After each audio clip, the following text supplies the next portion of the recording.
Hi everyone, welcome back to the channel. We are here in Athens, as you can see in the background. We're here with Gerard Quinn from the Cartel. So do you want to tell us what you did this weekend? Yeah, so on Saturday there was a Win a PS5 tournament and I got top cut in that. There was 8 rounds of Swiss and yeah, it was the first tournament with the new format, so it was kind of difficult to prepare for, but I think we did reasonably well. Do you have any shout outs you want to do before we get into the deck profile? Yeah, I'd like to shout out 7th Dimension, of course, for our sponsors, as well as Athens Collectibles, who hosted the Win a PS5 tournament and the Greek Open the day after as well. Okay, so we'll get into the deck profile. Yeah, so as always, 3 Snake Eye Ash, 2 Pop, 1 Oak, and a Flame Burge. Yeah, I don't even want to talk about it. 3 Wanted, a Witch, an Original. 1 Witch is fine, you never need more than 1 Witch. 1 for 1, 3 Bonfire.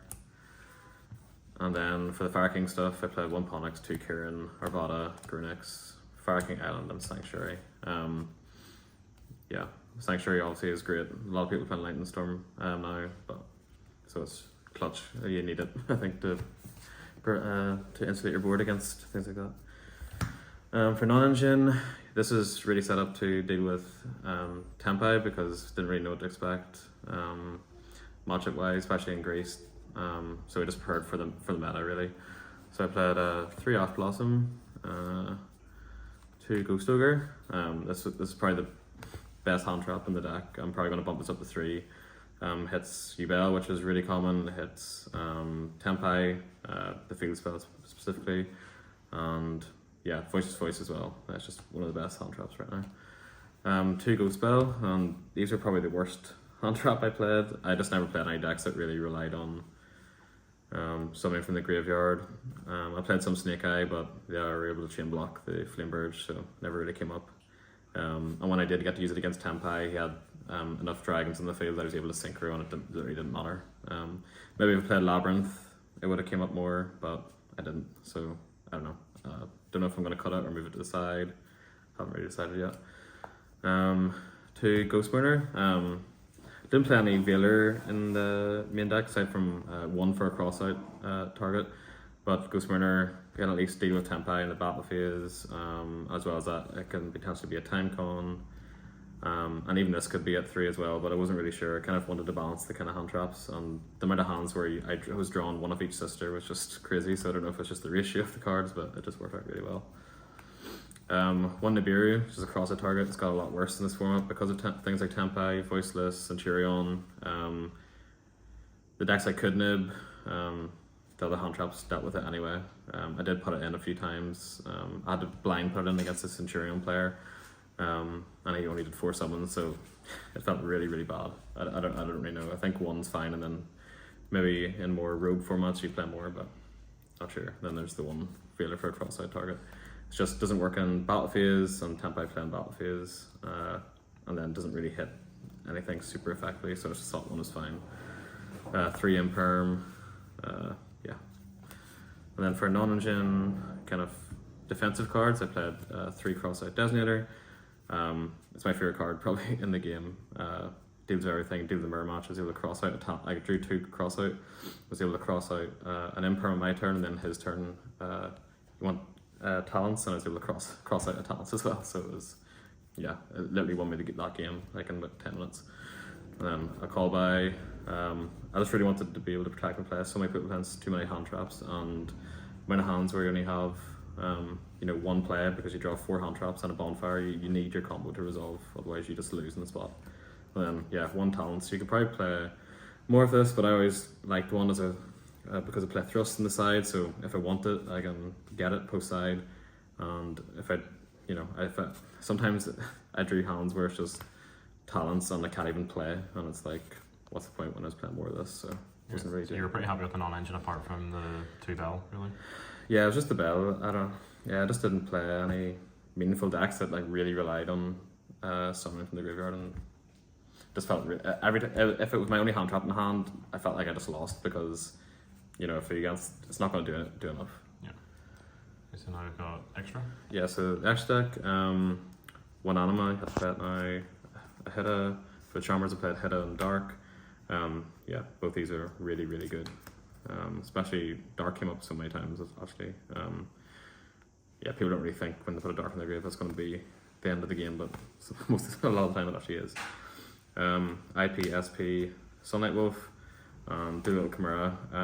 The Doolittle Chimera lines, kind of the Nash video, really allows you to go into Appaloosa super early, and using Doolittle Chimera to bring that back with Arvada allows you to easily make a Link 3 and set up a board with Appaloosa, Ambler Whale,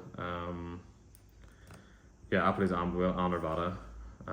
So for anyone that hasn't seen the video, do you want to give us the quick benefit of making the Chimera?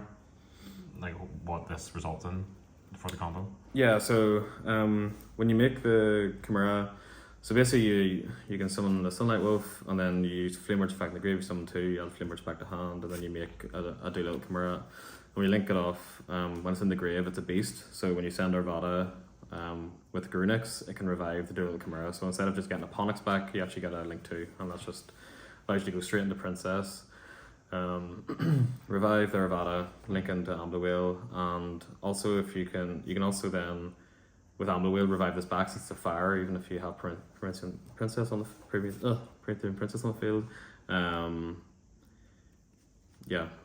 also it has there's other lines you can do where you can just make it and pop it with Island, add Ponix back to your hand, and summon Grunix and summon both. So yeah, kind of gives you a lot of utility even if you just have 2 bodies that aren't necessarily that great. Nightmare Phoenix, which also comes up a lot, especially into decks like Ubel, where you can kind of tunnel all your resources into a single Nightmare Phoenix. After Flamebird's Effect in the grave, and they have to out this, even if they have Super Poly. Like, it doesn't really matter, you can still get your 2 bodies back anyway, and still can make a board through it. 2 Princess, especially for the Castillo stuff, going about Rip the Next deck. I went through 2 a good bit, and when you got to make the second one, people were kind of unexpecting, didn't even think that you could actually still play. They thought you couldn't even get another Princess out, but then the kind of OTKs, you have the Radiant Phoenix and Zelantis. You do this nearly every game if you're going for probably should have been banned, to be honest. Ambler Whale, standard to make us nearly every single M board. It was really good against Tempai, especially since you can do things like Kieran pop link 2 or something on the board, and then just banish this, pop the field spell, and that could just end their turn, and then you can at least interact with their board in the main phase, which you normally couldn't do without it. And then Appaloosa, as I said, I make this every game. You just make it before you keep Flamebridge on the field the whole time, and then eventually you just make this, and then even if they nib you still have a body to send with original. So you might lose something, but you still make a full Fire King board at the end of the day, and it's going to be probably still the same result. Maybe you lose a body or 2. And then I played the Greenix XYZ. I've loved this card in previous events and tournaments, but it just seems to come up less and less, especially since I tend to actually side out Sanctuary sometimes, depending on the matchup. Just if I really need to get a side card in, you don't actually need Sanctuary. Then the kind of combo that I'm doing now doesn't really get you Kieran and Grunix on the board, so it's difficult to actually even make this. Sometimes I think I made it maybe once going into a board with 2 8s in the field, just made it, but yeah, I'm probably going to cut this for something else. I'm not entirely sure yet. I was saying before this video Typhon, but Typhon's really bad as well, I think, because Princess just outs it immediately. I think most decks have a way around Typhon, so I need to think about what this card will be, but I'm not sure yet. For the side, I played Kurikara. I said it a few times. I never seen it. Probably would have been good against certain decks like I'm trying to think, maybe Centurion, or decks that make multiple negates. But I put it in a few times. I just never seen it, or wanted to search an oak or something else. So I'm not sure. I'm not super sure about Kurikara. Maybe I kind of just wanted a way around purely things like that, untargetable things, because I didn't play things like a card like Underworld Goddess, which maybe that actually could be the Grunix, to be honest.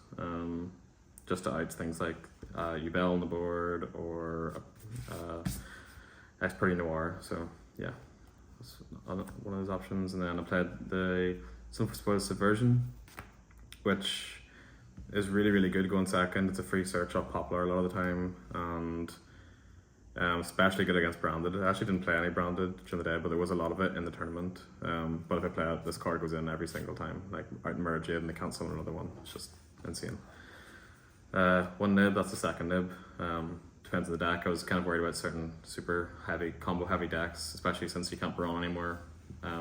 Against pure Snake Eye, I sided both in. I think I did Nibiru one Snake Eye player and did end his turn. But it is dependent. A lot of people, especially Fire King, can just play around this, and a lot of decks play around it. Voiceless, Tempai, etc. 3 Bestials, really, really good. Like especially if you see Magnet, it's hard to see yourself losing, especially against voice if you have a Magnet plus combo in your hand, because you're getting just so much advantage. Duster into Lightning Storm.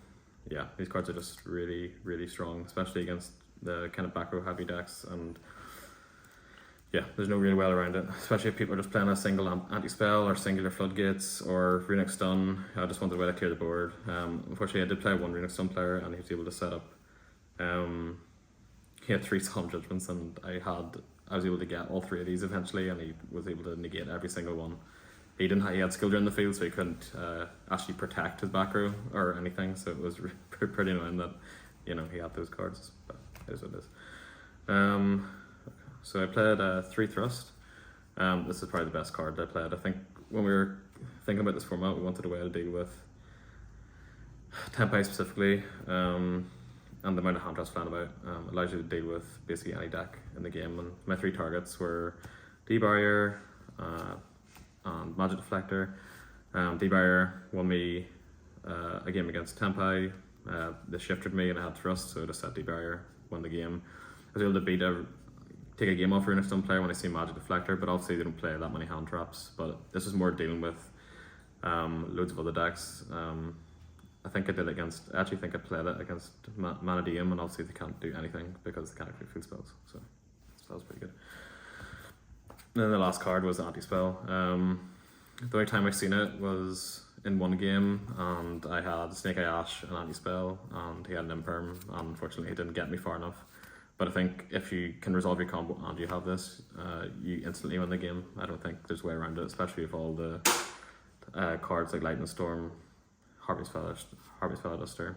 I don't know, I think you just need it. And that's the deck.